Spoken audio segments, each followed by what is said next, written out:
Big TV భక్తి సమాచారం WhatsApp ఛానల్లో జాయిన్ అవ్వండి. అన్ని విశేషాలు ఎప్పటికప్పుడు తెలుసుకోండి. గురుగారు, మామూలుగా చూసుకుంటే అయ్యప్పమాల ధరించే వాళ్ళు ముందు నుంచే కొంచెం దేవుని భక్తి అనేది తీసుకోవాలి. ముఖ్యంగా అయ్యప్ప స్వామి గురించి తెలుసుకోవాలి అంటే ఏం చెప్తారు? అదే నేను చెప్పాను కదండి, మాల వేసుకోవాలనుకున్న వాళ్ళు ఒక 1 వీక్ ముందు ట్రయల్ రన్ స్టార్ట్ కావాలండి. ఆ దీక్ష ఎలా ఉండాలి, బ్రహ్మచర్యం ఉండాలి, చెప్పులు లేకుండా నడవాలి, ఇక సాత్వికమైనటువంటి ఆహారాలు నేర్చుకోవాలి, ఇవన్నీ చేస్తూ ఉండాలి. కాబట్టి తప్పదు, ట్రయల్ రన్ చేసుకోవాలి, స్వామి నామస్మరణ వినాలి.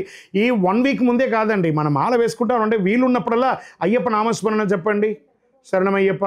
గురుగారు, పెద్ద పాదం అంటే ఏంటి, దానికి గల ప్రాముఖ్యత ఏంటండి? ఇది పెద్ద పాదం అంటే ఏంటి, చిన్న పాదం అంటే ఏంటి, రెండు తెలుసుకుందాం. స్వామివారు నడయాడిన వనాన్ని పూంగావనం అంటారు.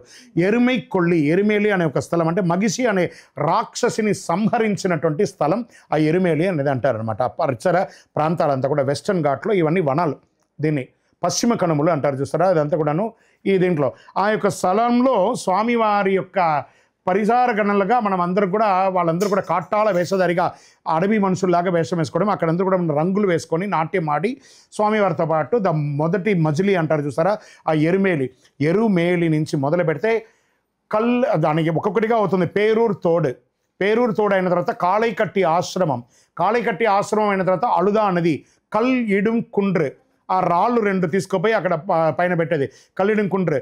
దాని తర్వాత ఇంజిపార కోట, కరీలాందోడు, కరిమల ఏట్రం, కరిమల ఎరక్కం, చెరియాన వట్టం, పంబా నది, పంబా స్నానం, పంబా సద్ది, కన్నిమూల గణపతి, శ్రీరామ పాదం, పందలరాజా దర్శనం, పేరూరు తోడని వచ్చేస్తుంది. అక్కడ వచ్చేసిన అప్పాచి మేడని ఉంటుంది.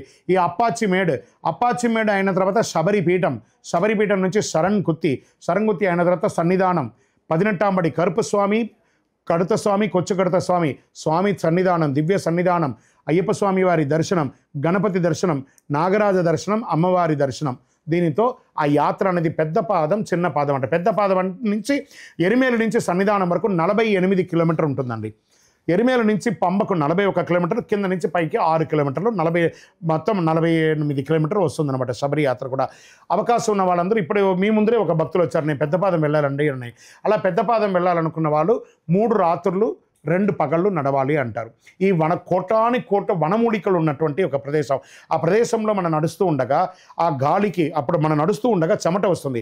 చెమట రూపంలో చెడు అంతా కూడా బయటకు వచ్చి ఆరోగ్యమైనటువంటి గాలి శరీరం తగ్గడం వల్ల శరీరం వచ్చేసి ఒక అద్భుతమైనటువంటి ఓవరాయిల్ అవుతున్నట్టు అవుతుంది. కాబట్టి చాలా మంచిది ఆ సమయంలో మీరు చేసుకుంటే. ఇదే పెద్ద పాదం, చిన్న పాదం అంటారు. ఈ 2 పాదాల్లోనూ సాక్షాత్ మణికంఠుల వారే నడిచారు కాబట్టి మనం కూడా నడుస్తున్నాం. శరణమయ్యప్ప. గురుగారు, మాల ధరించిన వాళ్ళు అనేక సార్లు కూడా ధరిస్తూ ఉంటారు. అయితే ఏవైతే మాలలు ఉంటాయో అయ్యప్ప మాల, దాన్ని బంగారంలో, వెండిలో కూడా చేయించుకుంటూ ఉంటారు. అలా చేయించుకోవచ్చు అంటారు. యాక్చువల్లీ మాల ధరించిన వాళ్ళు బంగారంలో ధరిస్తే కొంచెం ఏదో గొప్పనే ఉన్నట్టు చూపించుకున్నట్టుగా ఉంటుంది. కాబట్టి వెండిలో కానీ రాగిలో కానీ అల్లించుకున్న సామాన్యులు మన చుట్టుపక్కల అందరూ మనల్ని చూసి we should be message to the society కదా. వి షుడ్ నాట్ ప్రౌడ్గా అబ్బా అలా ఉండాలని అనిపించుకోకూడదు. ఆహా మహానుభావులు అలా అనిపించుకోవాలి. శరణమయ్యప్ప. గురుగారు, అంటే శబరిమలైకి వెళ్ళొచ్చిన తర్వాత ఏవైతే ఆ వస్త్రాలు ఉంటాయి, పవిత్రమైన వస్త్రాలని ఏం చేయాలి అంటారు? అసలు పట్టు వస్త్రాలా వాళ్ళు? అవి అయ్యప్ప మాల దీక్ష బట్టలు గురుగారు. అదే పట్టు వస్త్రాలా? ఏం వస్త్రాలు అవి? నల్లవి గురుగారు. నల్ల బట్టలు. అది పట్టు వస్త్రాలని అడుగుతున్నా. పట్టు వస్త్రాలు అంటే అది పట్టు వస్త్రాలా? కాదు, కాటన్ వస్త్రాలు. అదే పట్టులో ఉంటే పడేస్తారా? నో. పట్టు కాబట్టి పడేయరు, కాటన్ కాబట్టి పడేస్తారు. ఆ పవర్ అంతా దాంట్లోనే ఉంటుంది కదండి. మాల, ఆ దీక్ష, వస్త్రం, ఆ పవర్ అంతా ఉంటుంది. దాన్ని తీసుకెళ్ళి పడేస్తామా? నాకు తెలిసి కొంతమంది ఉన్నారు 18 ఇయర్స్గా ఒకటే డ్రెస్ వేసుకుని ఉన్నారు. అది నుజ్జు అయినప్పుడు పడేయండి, కానీ బాగున్నప్పుడు అదేనా స్పిరిచువల్ షాపింగ్గా? కనబడప్పుడల్లా బట్టలు కొనడం, కనబడప్పుడల్లా వస్తువులు కొనడం అనేది. దీక్ష కోసం డ్రెస్సులు కొనండి, కానీ డ్రెస్సుల కోసం దీక్ష చేయకండి. శరణమయ్యప్ప. ఆ వస్త్రాలను అసలు ఎక్కడ ఉంచాలి అంటారు ఇంట్లో? ఎందుకంటే చాలామంది కూడా నెలసరి సమయంలో ఇది ఒక్కటి కొంచెం పాటించవచ్చు.